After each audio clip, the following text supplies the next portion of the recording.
How should buyers decide which bank to buy? It really is not the right question.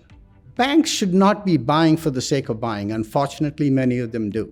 A bank needs to look at its own footprint, see the possibilities within its own footprint, and if they then decide that the possibilities within their own footprint are limited, that's when they should look outside their footprint. And at that point, they have to look at the footprint they're buying, not the bank they're buying. And once they've identified those footprints, then look at the possibility of acquisitions within it. Any bank who does an acquisition for the sake of an acquisition is going to pay a high multiple that is nearly impossible to have a reasonable payback on. A footprint is described not by the loans that have been made to that footprint, because those are the products sold to that footprint. The footprint is described by the industries that reside within that unique footprint. And unfortunately, the tendency of community banks to use loans to describe a footprint loses a tremendous amount of information in the whole process. Banks, when they are doing an acquisition, are essentially buying a footprint. They're also buying the performance of their target within the footprint. So we really have two factors. One, what is the makeup of the footprint? What are the unique characteristics of the industries that define the footprint?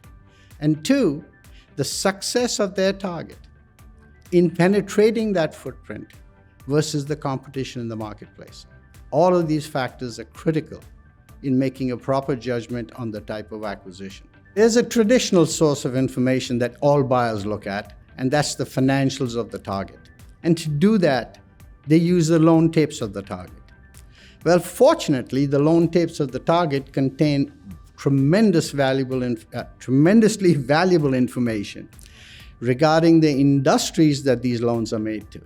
And that information, coupled with very easily obtainable, accurate industrial information on their footprint, allows a bank to properly gauge the value of a target, its position within its marketplace, and the opportunity to the acquiring bank to enhance its acquisition. The smartest way to value a bank is interesting, and it depends from bank to bank and situation to situation.